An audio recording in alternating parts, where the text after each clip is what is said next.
So what is the spiritual benefit of fasting?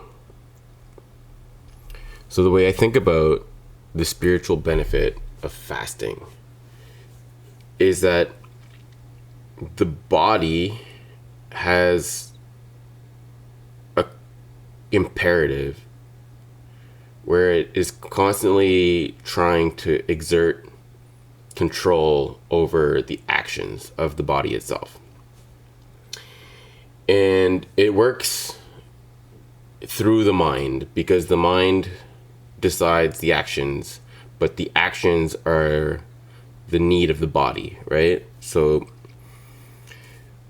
the body wants to do things. It has food desires, but it also has sexual desires, and it has basically dopaminergic urges. And each of these things cause the actions of the body. So when the urge is there, right, then the mind can cave and just follow the impulse. And this leads to a lower state of consciousness where it's basically just action, reaction, impulse, impulse, impulse, impulse with no self-control. So what happens when you're in a fasted state is that the body has the urges, but the mind is separate from the urge itself because it wants to eat, but it can't eat. So on a primitive level, the body is trying to find food, but the mind is separated from it. And when it's separated from these urges, it can better direct the self. So why did the spiritual teachers, because they didn't want to be animals? No, they fasted because they wanted to separate themselves from the physical desires of being a body, right? Like to eat, or to be tempted, to have any of these impulsive desires. And none of those physical desires led or would lead to joy, right?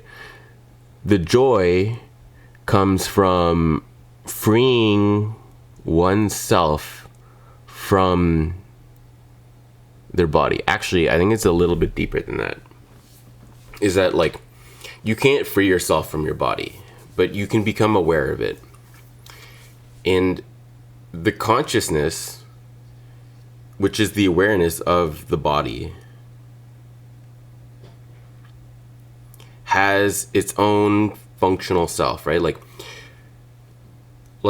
the body has the urges, the mind becomes aware of the urges, right?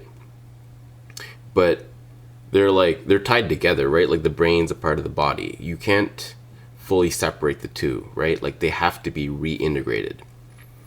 And the integration means that the mind and the body are working in unison.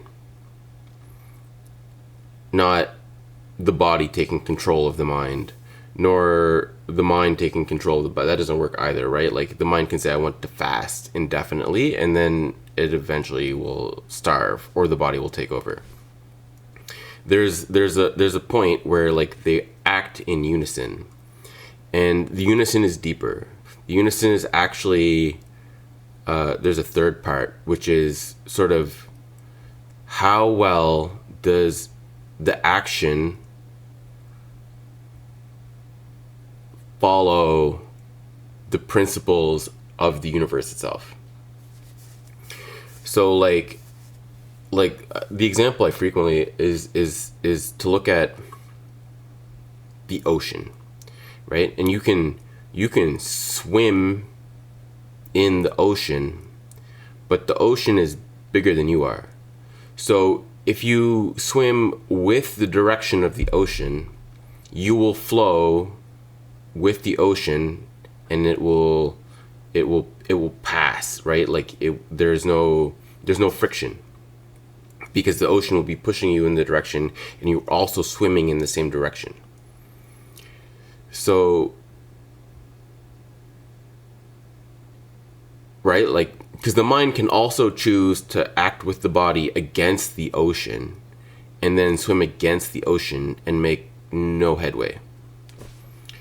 So perfect unison is where you find the highest peak of spirituality, right? Like, it's like the action and the thought and the feeling are all the same. So like the response, right? Like the response. So when you were swimming with the ocean, as the universe would have you swim, the correct direction that the universe is already pushing you, then you are swimming in unison, like the universe, your mind, and your body together. And that is where the joy of fasting comes from. Because in fasting, you empower your mind to resist the urges of the body. When you are partaking in the body, then the body has more control, right? Because you've already put your foot in the door and you've already touched it and it's already holding on to you. So I don't know if you know what I mean, like for a smoker, right? Like to be a smoker, it's very easy to smoke in the presence of other smokers.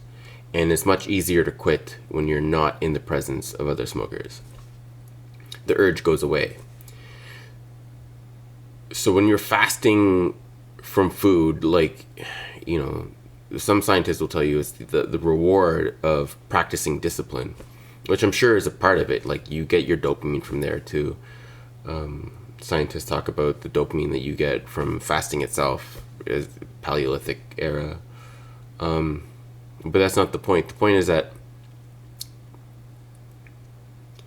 in fasting and separating the body from the body's urges from the mental behavior, you like empower the self so that the self can take control of the body. Right? Like if you were just eating because your body tells you to eat and you're not thinking about it, then you're not really in control of your body. How often are you in conversation and you just interject? And when you interject, you just say the first thing that comes to mind. How much of that was in your control? None of it. Like you just acted on the impulse of saying something and then you said it. And now, you know, that is your body giving you the first impulse, and then you perform it. And it's like every time you walk by the food in your house, if it's a tasty food, do you just help yourself to it without thinking? When you do that, that is your body controlling your behavior, not your mind. So the reason spiritual practitioners practice the fast is because controlling the mind is the first step to integrating the behavior with the body. Because without being able to become aware of the urges of the body itself, and then without being able to choose a different action for those urges, the body is in control, which means you're living only in the most primitive instinctual state of your existence, or to a degree. You know, maybe you have conscious decisions about something else, but if you're not aware, then you're just unconsciously behaving all the time. You're not living in your peak existence. Like because you can do more. You can become aware of the urges, and then you can not act on those urges. And that is why you fast. It enables deeper or higher level consciousness. Gives you the opportunity to practice. Otherwise, you're repeating the same behavioral cycle day in, day out. And that will lead you exactly where you are. The same pattern that got you to where you are will continue to keep you where you are. You have to break the chain. So that's why all the spiritual practitioners, the best of them, Buddha, Jesus, Jung, Socrates, who knows,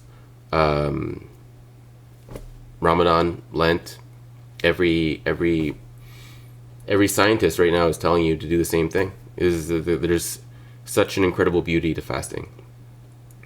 That's why I do it. I do it for my health, but I do it because I like to be in control of my body.